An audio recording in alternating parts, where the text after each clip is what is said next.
Base po sa mga ulat, kargado daw po ito ng buhangin. Buhangin, ano? Load niya is 7,400 cubic meters ng material, no? Yung mga buhangin that was dredged from Occidental Mindoro at dinadala pala ito sa reclamation area sa Manila Bay.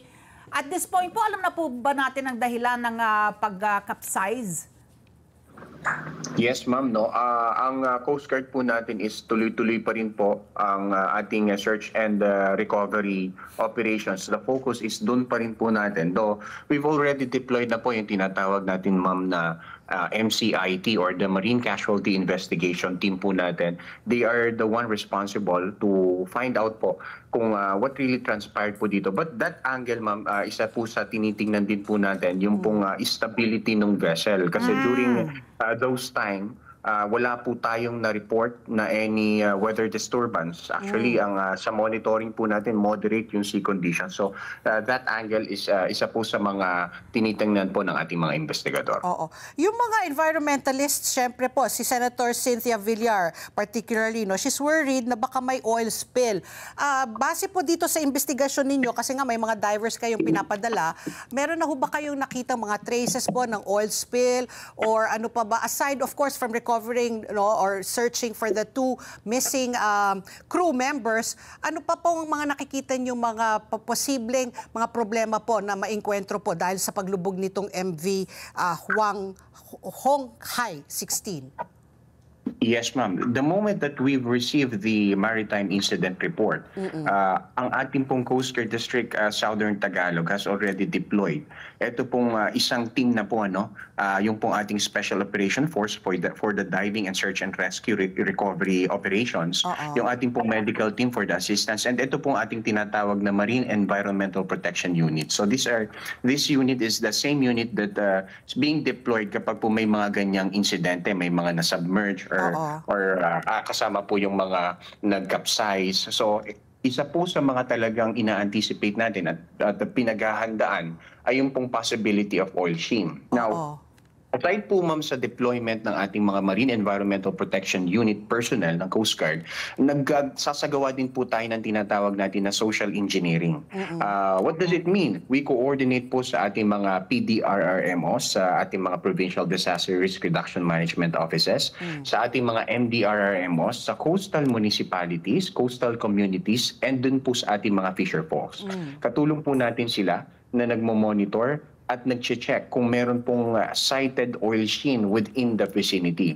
As of the moment po, wala pa po sa ating nai-report yung pong ating mga nabanggit at patuloy pa rin po yung ating coordination sa kanila. Though, we've already deployed yung pong ating tinatawag na multi-role response vessel, Coast Guard vessel po ito, nandun na rin po sa vicinity, equipped with oil spill mitigating measures and equipments po, ano. So nakahanda na po tayo para po sa mga ganitong possibilities. In the eventuality na magkaroon ng oil sheen. Nakikipagtulungan po ba yung may-ari nitong MV Honghai 16, ang Keen Peak Corporation, hindi lamang po dito sa ongoing search and recovery operations, pati na rin dito sa oil spill, and then eventually po yung kanilang lumubog na barko, no, na para yun po ay itaas, no, at dalin ulit sa dalampasigan, ano, para maalis po yung capsized vessel po nila?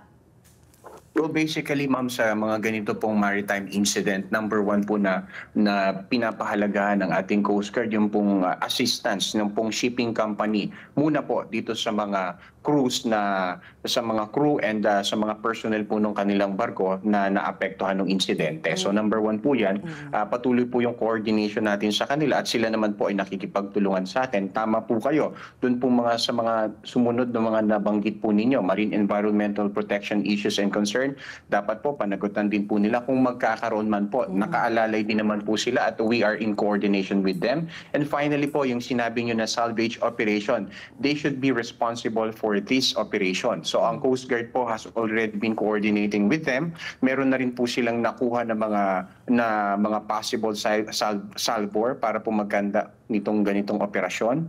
At tayo po ay in the process na po of assessing the plans. How are they going to salvage this vessel? Oo. That's what I wanted to find out nga, Lieutenant Commander. Yung kasi nakataob pa yung barko, kailan ho ihahaahon yan para po kasi I don't know if it's disrupting also the fishing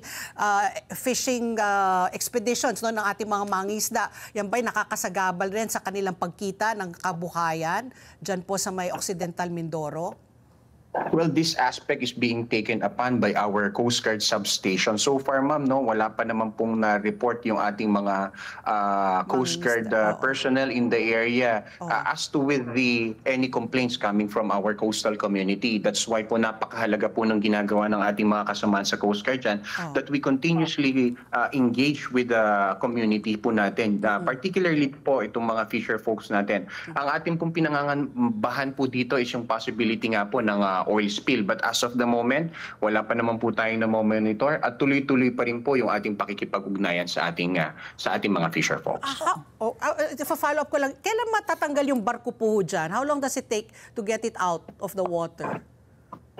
Well, ma'am, kapag po na-finalize na po natin yung kanilang salvage operational plan, which nandun na po tayo sa phase na yon, as soon as possible po ito, ma'am, we are looking mga nasa isang buwan at the most, hopefully, matanggal na po nila, or kung mas mapapabilis pa po doon sa isasubmit sa atin na operation. Ang kagandahan lang po dito ay nasa tabing dagat lang, almost 100 meters away from the coastline. So mas madali pong maipadala yung mga gamit na kakailanganin para po sa wreck removal nito.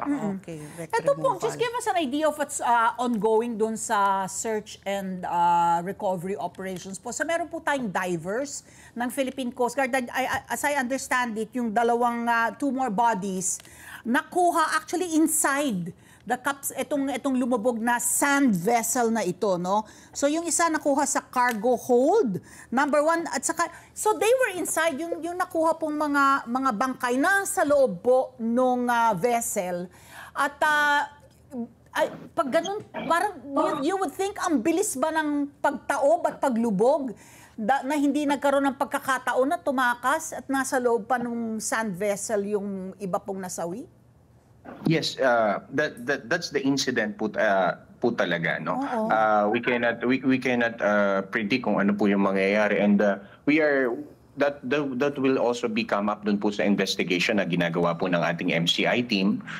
We are also in coordination na rin po dun sa mga survivors na rescue po agad-agaran ng ating mga Coast Guard. Again, yung pong ating mga divers, ang ating Special Operation Force personnel ng Philippine Coast Guard po is tama po kayo, no? 24/7 yung ginagawang operasyon. At ito nga po, yung pong mga lifeless body ay nakita po natin during the conduct of diving operation ng ating mga kasamahan dito po sa mga nabanggit na mga compartments sa loob mismo nitong dredging vessel. At yan po yung patuloy na gagawin at isasagawa ng ating mga Coast Guard divers.